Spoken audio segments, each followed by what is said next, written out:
Shalom. Selamat malam semuanya. Salam.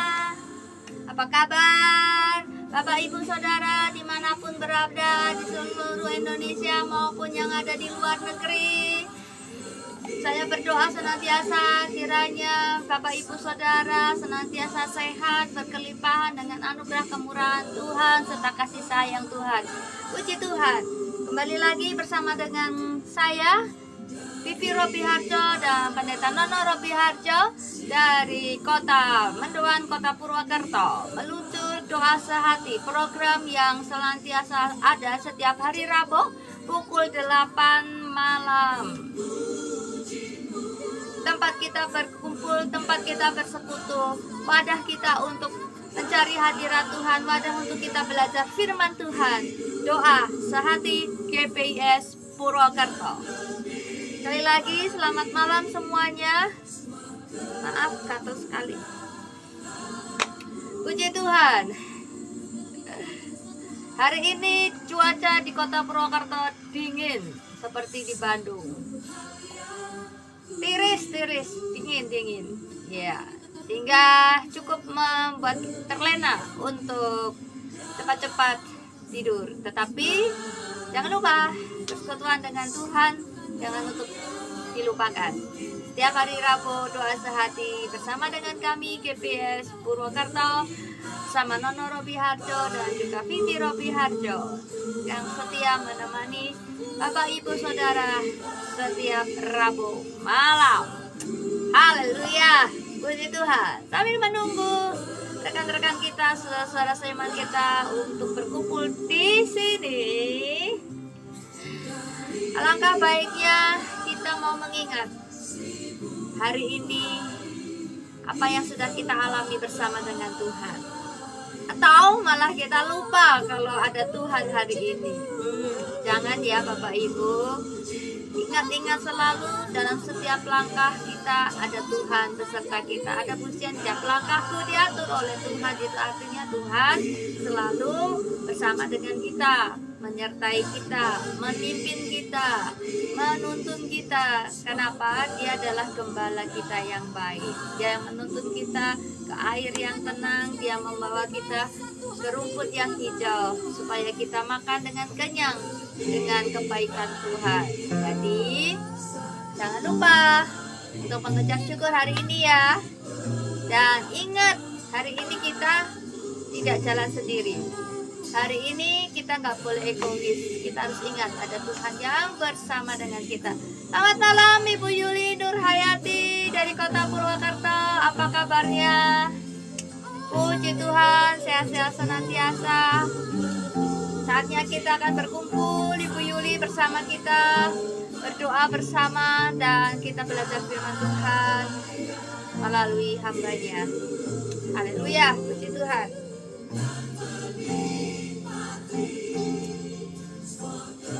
Kita tahu Tuhan pasti buka jalan. Kita nggak tahu, tapi Tuhan yang pasti Tuhan menolong kita. Itu yang harus kita pegang. Supaya apa? Iman pengharapan kita tetap ada dalam hati. Ku tahu Tuhan pasti buka jalan. Ku tahu Tuhan pasti buka jalan. Ku tahu Tuhan pasti buka jalan.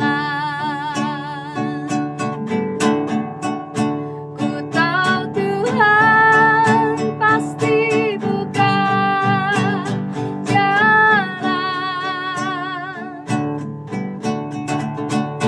Kalau ku hidup suci, tidak turut dunia, ku tahu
kita percayai Tuhan pasti tolong kita dan pasti akan Tuhan bukakan jalan.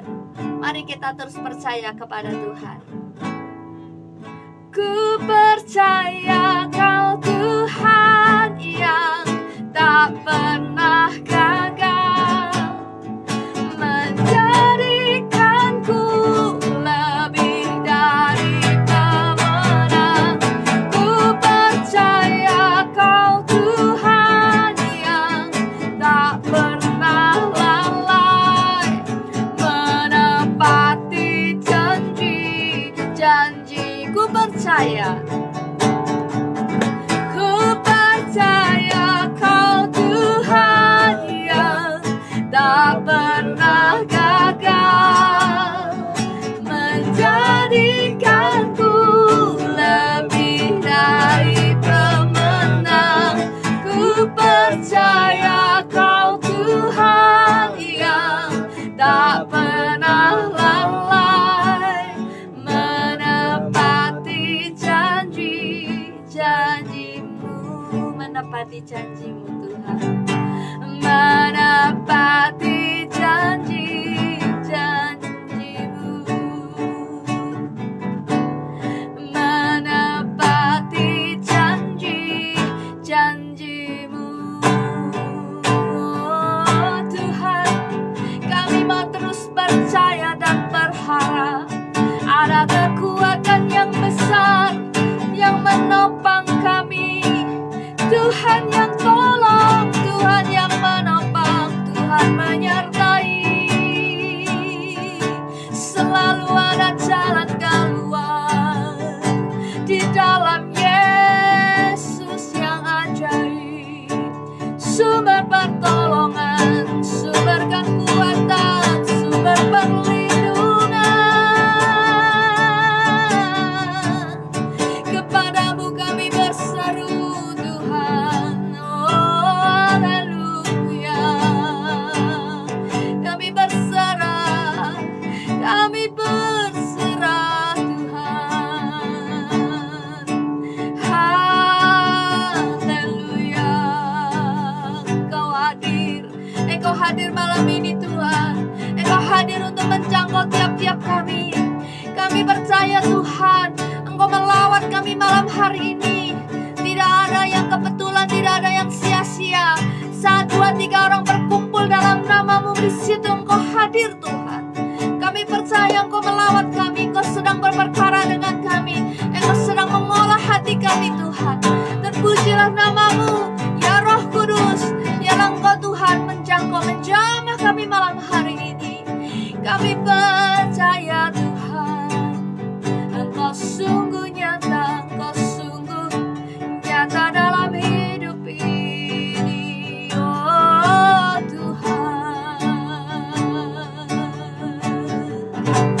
terpujilah nama-Mu Tuhan. Tidak ada perkara yang sulit selagi kami mau berserah dan mengandalkan Tuhan. Ketetapan Tuhan tidak ada yang gugur, tidak ada yang gagal. Tuhan, kami percaya tiap janji-Mu, kami percaya tiap langkah kami diatur oleh Tuhan. Tuhan yang pimpin, Tuhan yang tolong, Tuhan yang pimpin. Demikian juga malam hari ini Tuhan, firman-Mu yang akan kami dengar juga yang akan memimpin kami menuju kepada rencana agung Tuhan yang lebih lagi, yang akan menuntun kami kepada kehendak Tuhan dalam hidup kami, untuk kami lakukan, untuk kami kerjakan selagi kami ada di bumi ini. Berkati dan urapi hamba-Mu Tuhan yang akan menyampaikan kebenaran-Mu.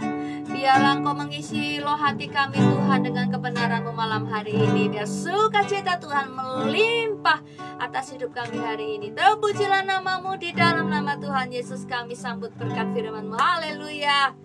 Amin. Amin. Shalom semuanya, selamat malam. Jumpa lagi dengan kami. Ya. Selamat malam, puji Tuhan, Bu Dahlia. Ya, Bu Dahlia sampai aku bikin akun yang baru rupanya dia. Ya. Akun yang lama kenapa, Bu? Akun yang lama kenapa, Bu? Oke, saudaraku yang dikasih Tuhan. Nanti sekali-kali kita collab ya, Bu Dahlia. Kita collab doa sehati. Ya. Apakah kira-kira memungkinkan Bu Dahlia? Shalom.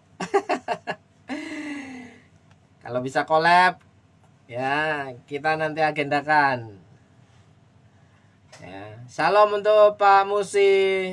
Terima kasih sudah hadir.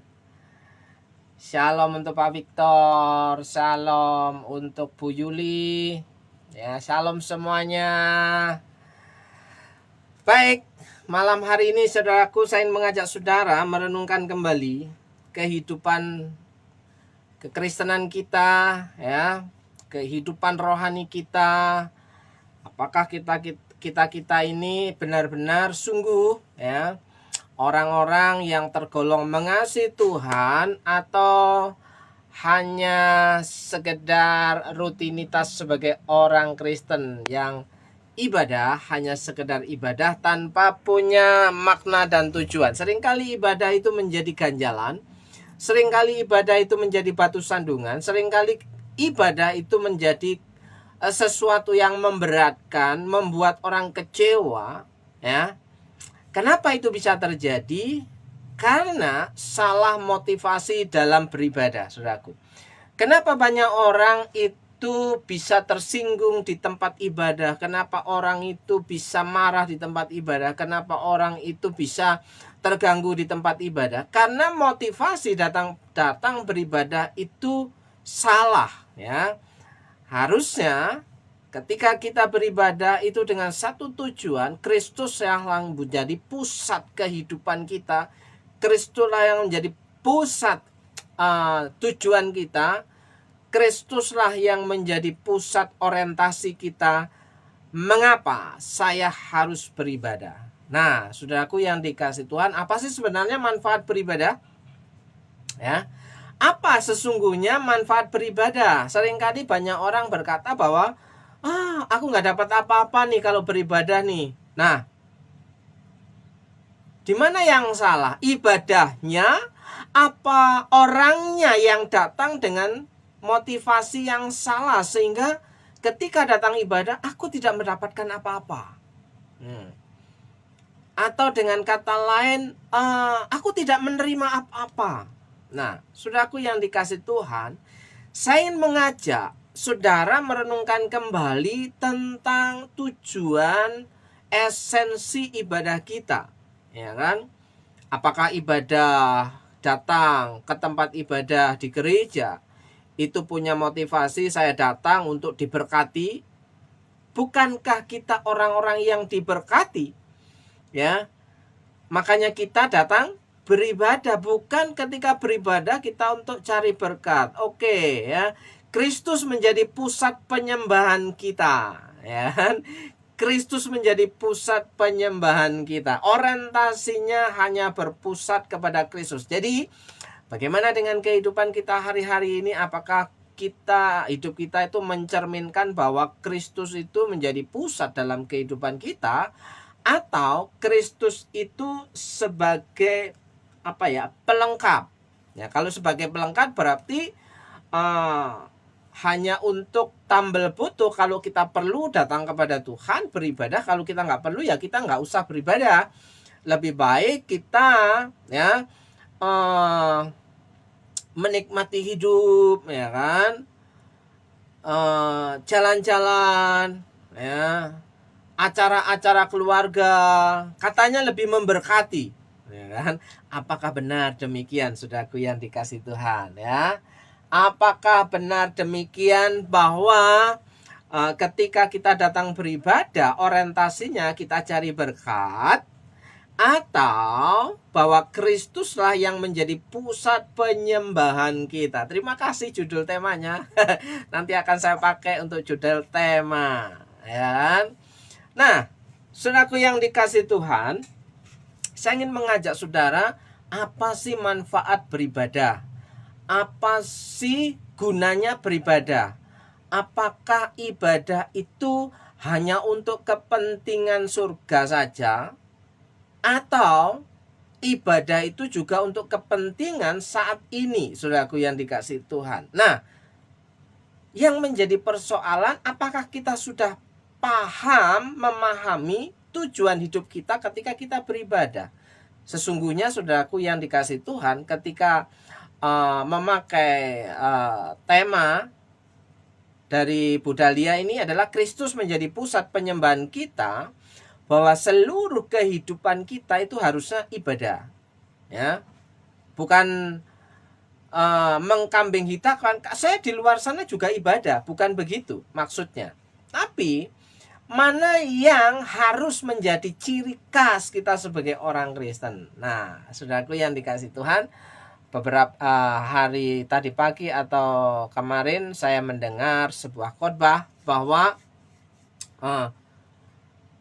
yang menjadi orientasi ibadah kita itu adalah sebagai gaya hidup, saudaraku. Gaya hidup.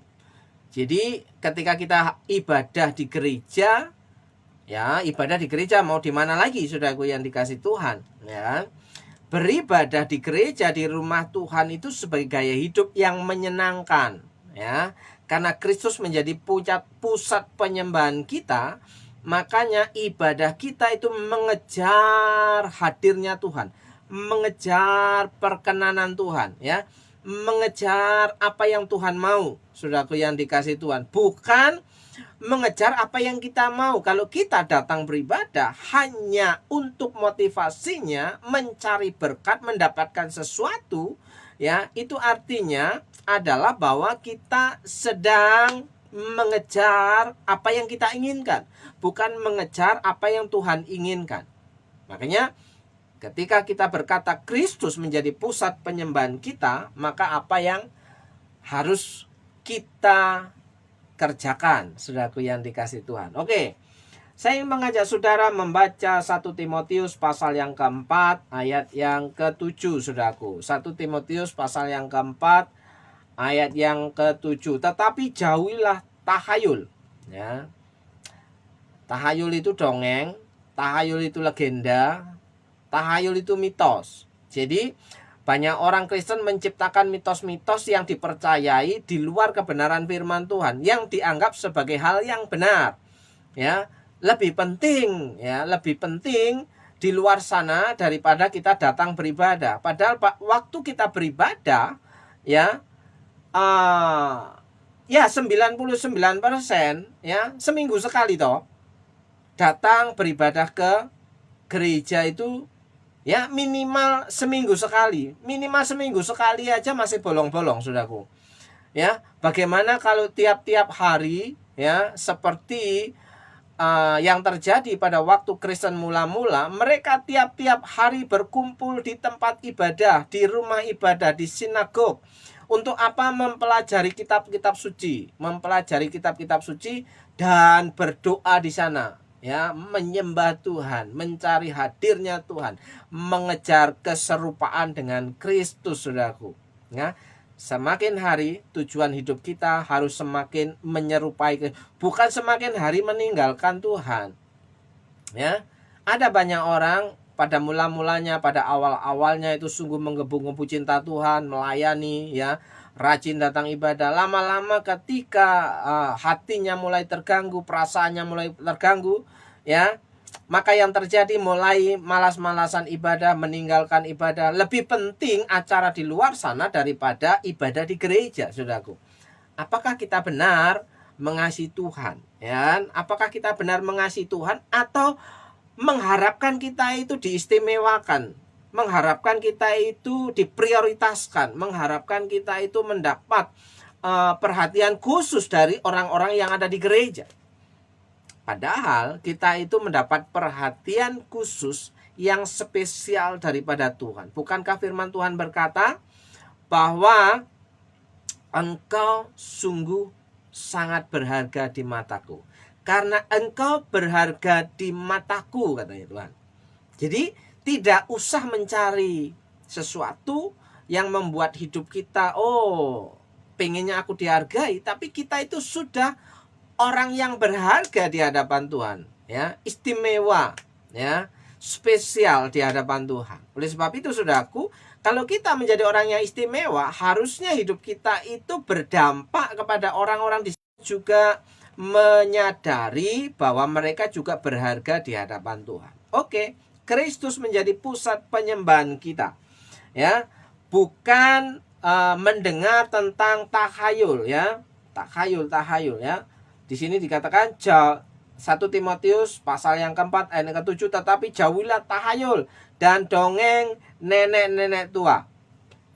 Jadi siapapun yang menceritakan tentang kebenaran di luar firman Tuhan, ya dianggap itu dongeng nenek-nenek tua walaupun belum tua, saudaraku. Ya. Walaupun belum tua. Ya, tapi sudah dianggap seperti nenek-nenek tua. Shalom hambanya Om Ishak Riwayanto yang ada di Lampung, unit 5. Wah, sudah bergabung malam hari ini. Oke, saya lanjutkan.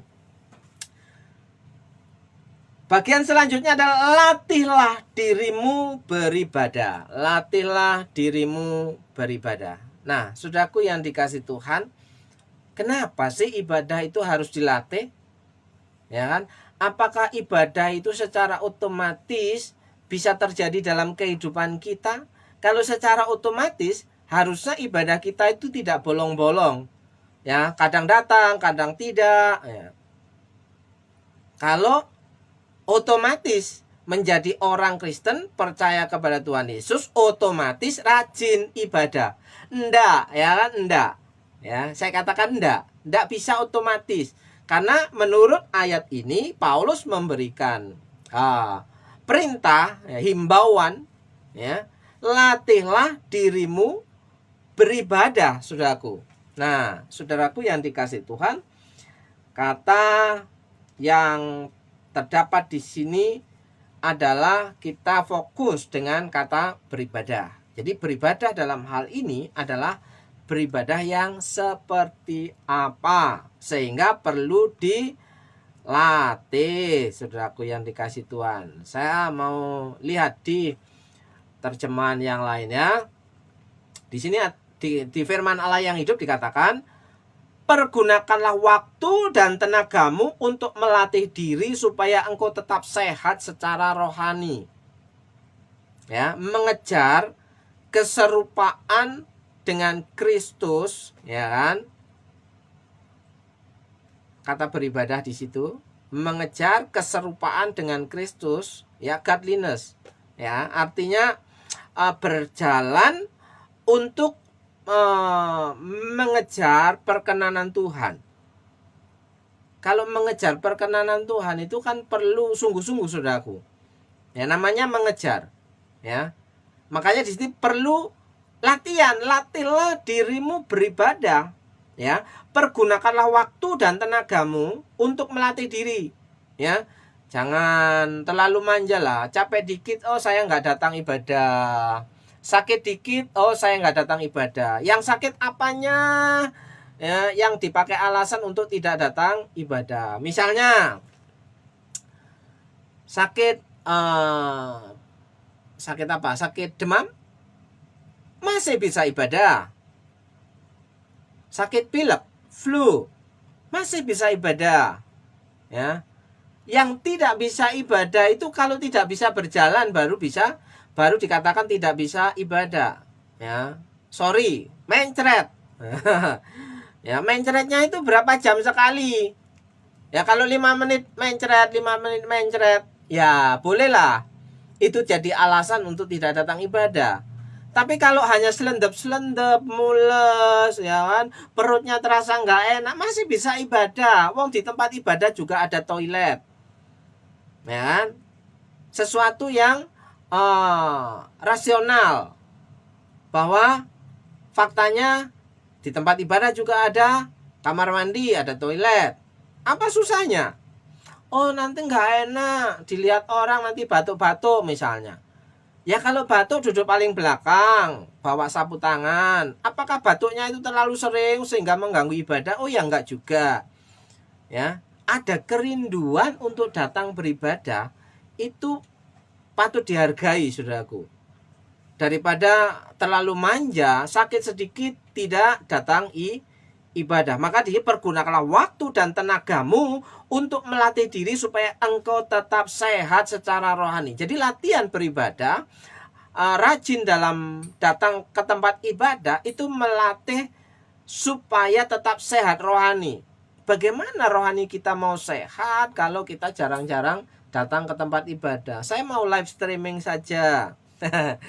Live streaming itu, saudaraku, kasusnya adalah terlalu banyak alasan. Ya, betul. Terlalu banyak alasan untuk tidak datang ibadah. Ya kan? Live streaming itu muncul kan ketika COVID terjadi. Jadi, semua dikerjakan dari rumah. Nah, apakah kita akan dikembalikan ke situasi pandemi sehingga kita tidak bisa kemana-mana, ya, bekerja dari rumah, ibadah dari rumah? Apakah kita rela dikembalikan ke posisi seperti itu, saudaraku yang kita sudah dikasih kesempatan untuk bisa keluar dari rumah, ibadah, datang ke tempat ibadah, ke gereja. Harusnya kita bersukacita, bersenang hati untuk datang ibadah. Bukan alasan lagi saya memilih untuk ibadah live streaming saja. Ibadah live streaming itu adalah suplemen, ya, sebagai tambahan. Seperti hari ini adalah suplemen tambahan, ya kan? Karena mungkin akan punya alasan, tidak mungkin tiap-tiap hari ke gereja. Di gereja pun juga nggak ada acara tiap hari kecuali mega church, ya, gereja raksasa yang tiap hari 7 day itu ada kegiatan ibadah, ya, ibadah macam-macam. Karena apa? Ya kan? Karena gereja besar. Apakah kita mengatakan dengan alasan itu gereja besar? Lawang kita aja masih biasa-biasa saja. Ya, berlatih sama dengan memaksakan, mengharuskan diri kita untuk bisa beribadah. Berarti harus dipaksa di sini, ya. Memaksakan diri, mengharuskan diri, memicu atau memacu, mendorong diri sendiri untuk datang ibadah, ya. Berlatih, latihan, ya. Bagaimana kita bisa berkata bahwa kita mengasihi Tuhan, ya, kalau kita malas-malasan dalam hal ibadah. Terima kasih untuk Om Ishak, ya.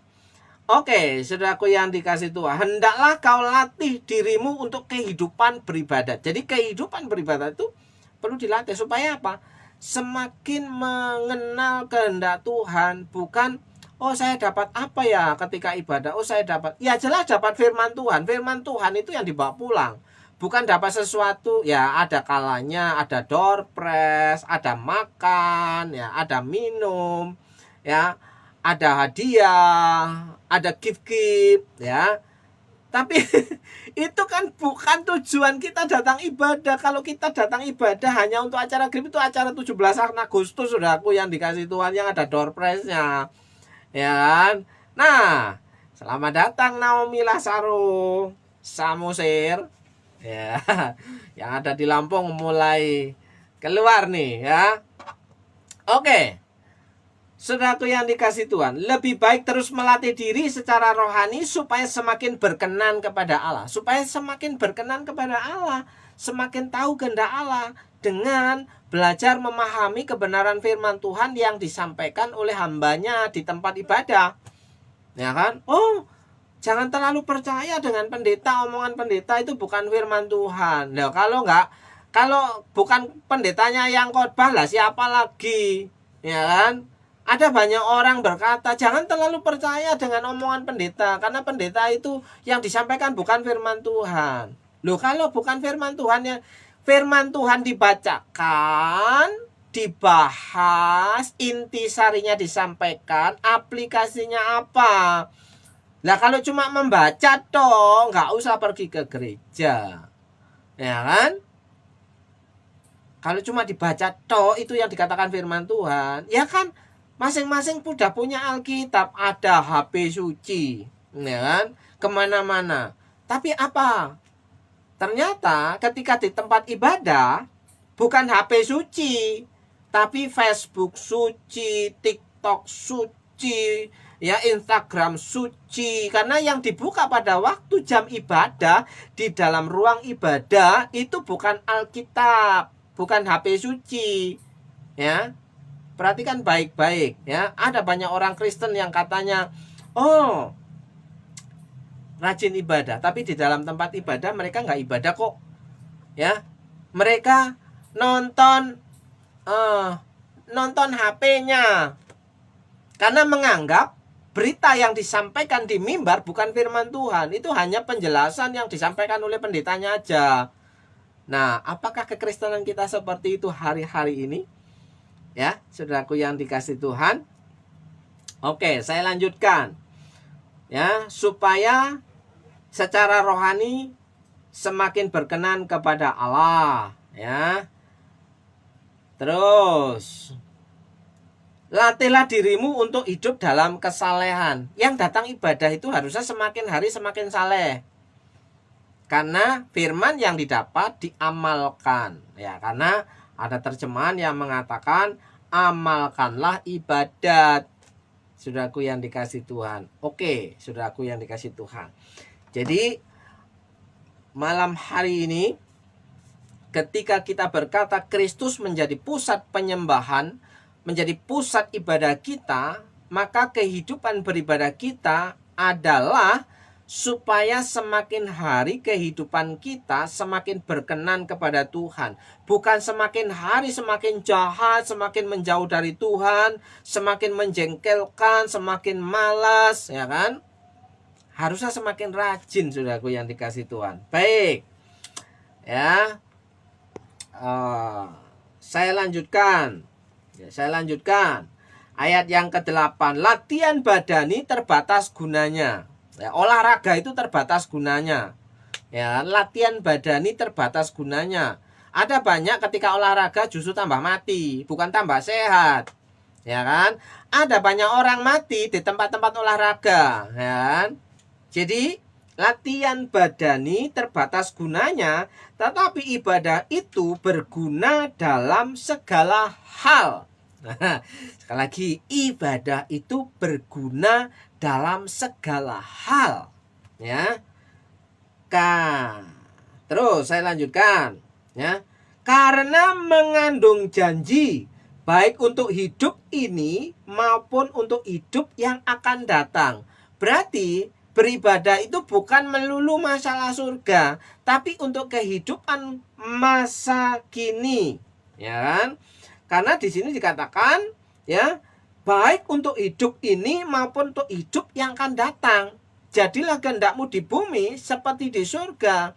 Jangan upahmu besar di surga, ya, di bumi juga harusnya besar, saudaraku, ya. Tidak ada ya orang yang berharap upahnya hanya ada di surga saja. Ya Pak Musi, ya, mana enak kalau upahnya hanya besar di surga aja, ya. Ketika ada di dunia ini kita nggak dapat apa-apa, ya, nggak bisa menikmati apa-apa. Yang ada hanya penuh dengan penderitaan.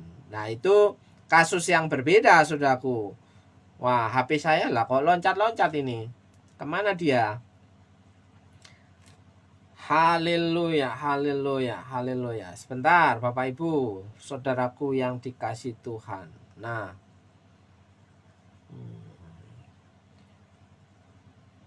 baik, sampai di situ. Ya. Ibadah itu dikatakan, sebentar, baik untuk hidup ini maupun untuk hidup yang akan datang. Jadi, saudaraku, kalau kita hanya berharap bahwa ibadah itu hanya melulu soal untuk masuk surga, lebih baik kita pergi sekarang. Minta pulang, Tuhan, panggil aku cepat. Untuk apa hidup di dunia ini kalau hanya melulu soal aku mau beribadah supaya masuk surga. Masuk surga itu percaya Tuhan Yesus tok, cukup. Sementara orang yang percaya Tuhan Yesus ya harus hidup sesuai dengan kehendak Tuhan. Tidak boleh semau-maunya sendiri. Jadi latihan badani terbatas gunanya, tetapi ibadah itu berguna. Ibadah itu berguna. Ibadah itu berguna. Dalam bahasa Inggrisnya itu ditulis, diterjemahkan dengan profitable. Profitable. Jadi mengandung profit. menguntungkan. Sementara terjemahan yang lain dikatakan ada benefit.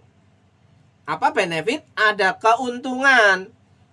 Ya, ada manfaatnya. Jadi ibadah itu ada keuntungannya, ada profitnya. Nah, kalau ada keuntungan dan profit, masa hanya untuk masuk surga? Kan sayang sekali. Profitnya kita nikmati nanti, ya kan? Harusnya profitnya itu kita nikmati hari ini karena berguna untuk hari ini dan yang akan datang, saudaraku yang dikasih Tuhan. Baik, saya akan lihat di sini ya.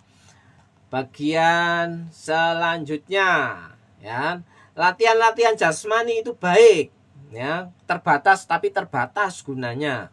Tetapi latihan rohani jauh lebih penting. Ya, dikatakan jauh lebih penting. Ya. Loh, apa sih manfaatnya? Hati yang gembira adalah obat yang manjur. Ketika kita ibadah, kita merasakan kasih Tuhan, kita merasakan sukacita, kita bergembira, ya kan? Ya, kita bersukacita. Nah, itu menyehatkan, ya kan? Karena dikatakan berguna dalam segala hal untuk kesehatan. Satu, ya kan? Untuk hati yang tenang ketika di dalam ibadah kita berdoa, punya pengharapan kepada Tuhan. Ada ketenangan, ya kan? Ketika ibadah kita berjumpa dengan orang lain, ada relasi, kita tidak hidup sendirian, ya kan? Ketika ibadah kita bisa memberkati, ya kan? Ketika kita bisa memberkati, melihat orang lain senang, ya kan? Bukan ketika kita ibadah ingin diberkati, kita sudah diberkati, saudaraku. Perhatikan baik-baik, saudara dan saya itu sudah diberkati, tapi bagaimana respon kita ketika kita sudah diberkati oleh Tuhan? Apakah kita minta terus? Nggak usah minta, ya, nggak usah minta untuk diberkati, sudah diberkati toh. Ya, Matius pasal 6 ayat 33. Tetapi carilah dahulu kerajaan Allah dan kebenarannya. Usahakanlah Allah memerintah dalam kehidupanmu. Itu latihlah dirimu beribadah, mengejar perkenanan Tuhan. Maka ya, semuanya itu akan ditambahkan kepadamu. Kalau kita berkenan kepada Tuhan, kita tahu jalan yang harus kita tempuh. Jangan nyanyi lagu lagi.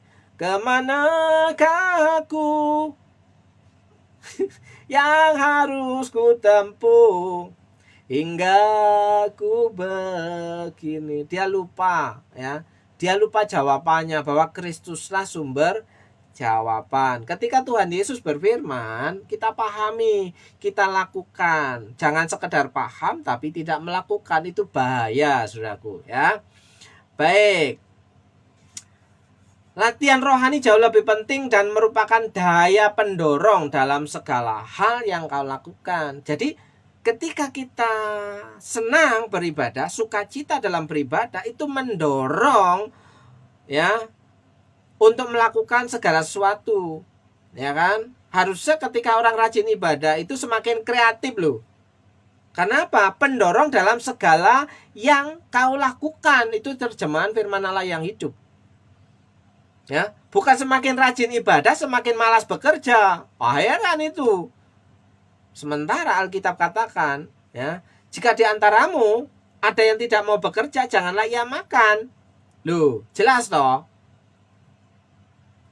Tapi kalau kita pegang, ya, kebenaran firman Tuhan, Tuhan berbicara dalam kehidupan kita. Ketika kita membaca, merenungkan firman Tuhan, memperkatakan, melakukannya, carilah dahulu kerajaan Allah dan kebenarannya. Usahakanlah Allah memerintah dalam kehidupan kita, sehingga mendorong dalam segala yang kita lakukan, maka akan terjadi perubahan. Perubahan bukanlah perubahan sampai terjadi perubahan.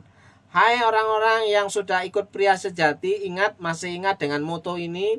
Hai orang-orang yang sudah ikut wanita bijak, saudara masih ingat slogan ini? Ya, perubahanlah bukan perubahan sampai terjadi suatu perubahan. Kita seringkali menginginkan perubahan dalam kehidupan kita, tapi tidak melakukan perubahan.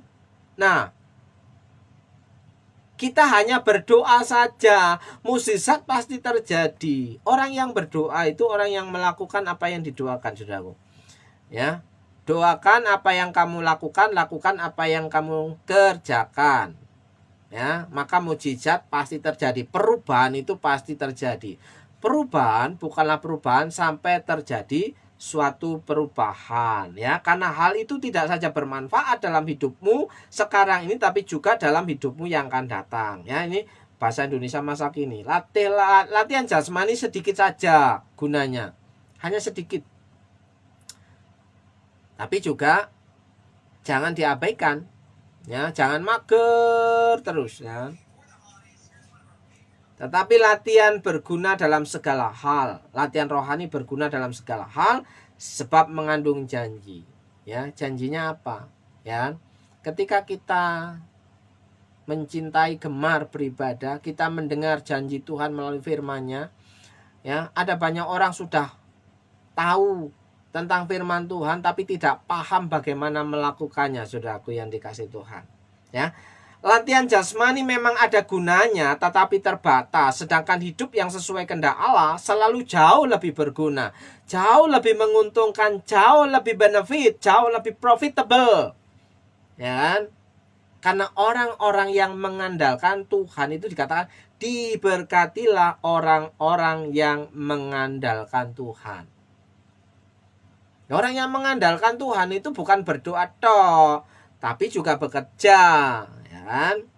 Contoh Yusuf, ya, dalam penderitaannya, dalam pergumulan hidupnya, rupanya Tuhan pakai masalah kehidupannya untuk mempromosikan dia. Karena apa? Yusuf adalah orang yang takut kepada Tuhan. Maka firman Tuhan katakan diberkati segala apa yang dikerjakannya. Nah, itu kan luar biasa. Yusuf bekerja, bukan dikasih hadiah door prize dari langit ketika datang ke rumah ibadah, tapi ia bekerja, saudara. Maka diberkatilah Yusuf. Wow, tidak apa-apa, masih ada rekapannya, Bu Wiwin. Selamat malam, ya, sehat-sehat selalu, ya. Malam hari ini saya lanjutkan. Oke, sampai di mana tadi? Ya, latihan jasmani memang ada gunanya tetapi terbatas, sedangkan hidup yang sesuai kehendak Allah selalu jauh lebih berguna karena membawa berkat. Membawa berkat loh. Tadi yang dikatakan berguna, bermanfaat, benefit, profitable, itu membawa berkat baik untuk hidup yang sekarang. Loh, kita mau hidupnya diberkati Tuhan lebih, tapi kita nggak malas-malasan beribadah. Bagaimana caranya Tuhan menurunkan, memerintahkan berkat, diperintahkan kepadamu? Nah, bahkan berkat yang tidak lazim, berkat yang tiap hari, tiap pagi baru aja belum bisa kita nikmati. Bagaimana mungkin berkat yang tidak lazim, yang tidak terduga, apa yang tidak pernah kamu pikirkan, apa yang tidak pernah kamu bayangkan, apa yang tidak pernah kamu diperintahkan mendatangi kehidupanmu. Ah, itu keberuntungan, itu keuntungan, benefit, profitable, ya, berkat yang diperintahkan sewaktu-waktu dalam kehidupanmu. Aduh, terjemahan lama, saudaraku yang dikasih Tuhan.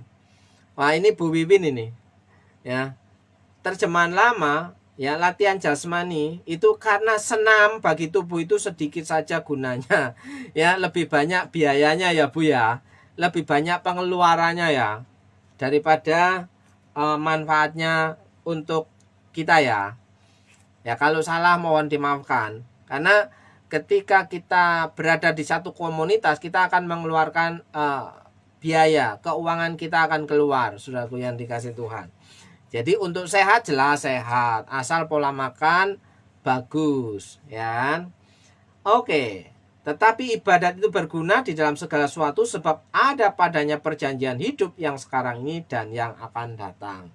Oke, sampai di situ saudaraku yang dikasih Tuhan. Oh, gratis. Ah, itu benefit itu namanya, ya kan, keberuntungan, ya, mendapatkan sesuatu pemberian yang cuma-cuma, gratis, ya, itu keberuntungan, ya kan.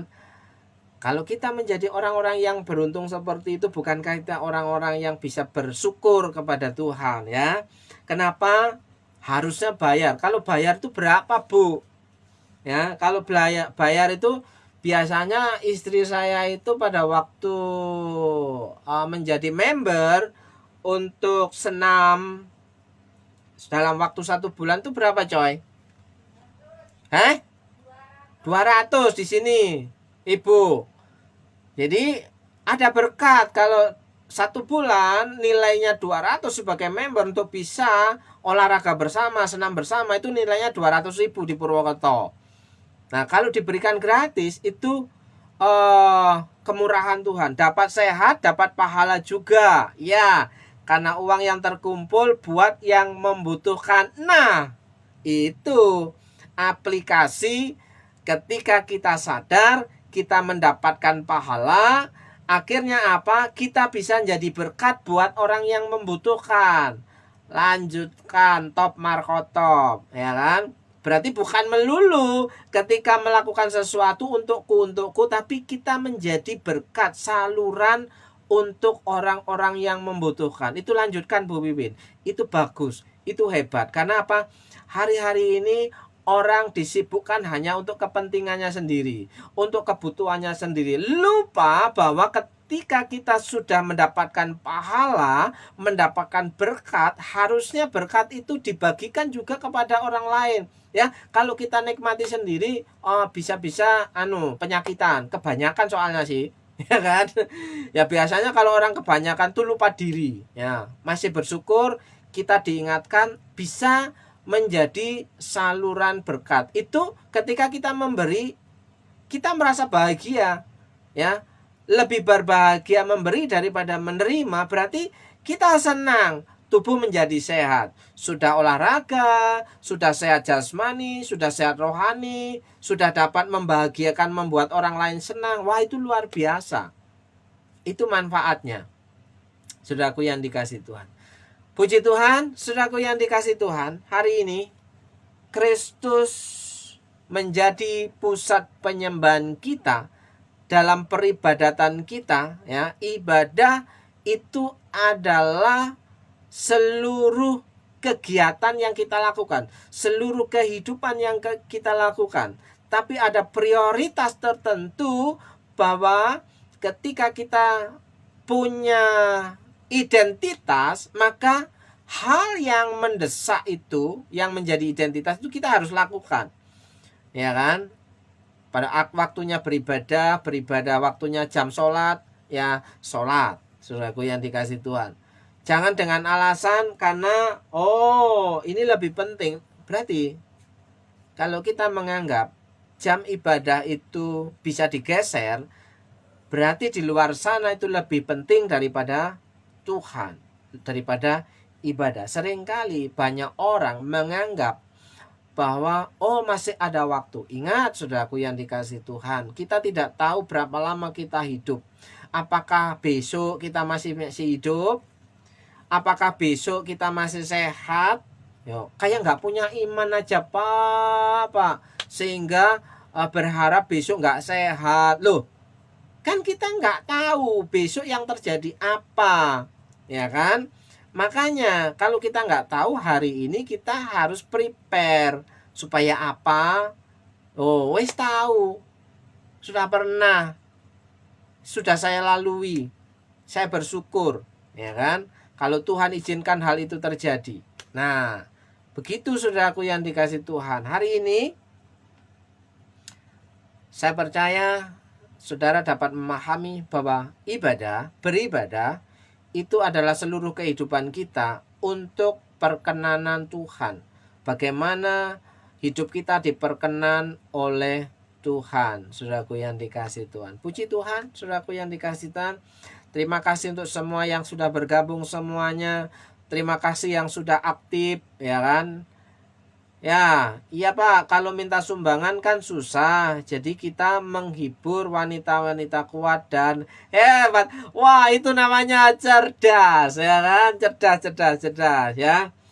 Kalau orang-orang kuat dan hebat itu disenangkan, cair, ya. Puji Tuhan. Cerdas itu namanya, ya.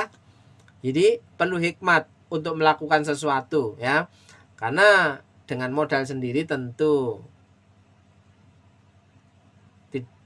akan banyak pengeluaran yang dari dompet atau kantong kita. Tapi ketika kita punya hikmat, kita tertolong dengan relasi kita tertolong dengan kawan-kawan kita untuk bersehati, ya, menjadi berkat orang-orang di luar sana. Lanjutkan Bu Wiwin, jadi berkat dimanapun berada, ya, sehingga membawa orang-orang yang merasa susah hidupnya itu sedikit ada penghiburan. Puji Tuhan, puji Tuhan. Saya berdoa untuk kesehatan Bu Win selalu, dan pada waktunya pulang balik Purwokerto membawa pundi-pundi. Pundi-pundi, ya. Puji Tuhan. Oke, saya mengakhiri renungan kita hari ini, ya, saudaraku yang dikasih Tuhan. Kristus menjadi pusat penyembahan kita. Jadikan Kristus Tuhan itu pusat dari ibadah kita, ya kan? Baik di tempat kerja, baik di rumah, baik di sekolah, baik di pasar, baik di toko, dimanapun berada, jadikan Tuhan sebagai pusat penyembahan kita. Maka hal yang baik, yang benefit, yang profitable itu akan diperintahkan mendatangi kehidupan saudara. Terima kasih saudaraku sudah bergabung. Saya mau berdoa untuk kita semua. Terima kasih Tuhan Yesus. Terima kasih. Malam hari ini kami sungguh bersuka cita karena ada banyak orang sadar dan memahami bahwa hidup ini hanya sementara. Tapi karena kemurahan Tuhan, hari ini kita semua dapat dipercaya menjadi orang-orang yang siap diberkati untuk menjadi berkat bagi orang-orang di luar sana. Walaupun hanya sedikit, walaupun hanya kecil, tapi ketika hal itu dilatih, maka yang terjadi adalah ada banyak orang merasa bersyukur bahwa Tuhan itu hidup. Dalam berkat nama Yesus, diberkati saudaraku, ya, Bu Wiwin yang ada di Hong Kong, diberkati saudaraku, ya, Bu Dahlia yang ada di Sukaraja, diberkati Pak Victor yang ada di rumah atau masih di pabrik, diberkati Bu Yuli yang ada di Purwokerto bersama dengan David, diberkati Om Ishak Riwayanto yang ada di Lampung unit 5, diberkati Naomi Lasaro yang ada di Tulang Bawang. Dalam berkat nama Tuhan Yesus, kiranya berkat kemurahan diperintahkan mendatangi hidup saudara. Kiranya Tuhan memberikan kesehatan, kiranya Tuhan memberikan jalan keluar setiap ada kesulitan, pergumulan, dan masalah, dan sukacita hari demi hari. Dalam berkat nama Yesus, saudara yang diberkati Tuhan, malam hari ini katakan amin. Amin. Ya? Oh iya. Diberkati Pak Musi yang ada di Sulu. Semuanya Tuhan memberkati saudara. Shalom. Tuhan Yesus memberkati. Haleluya.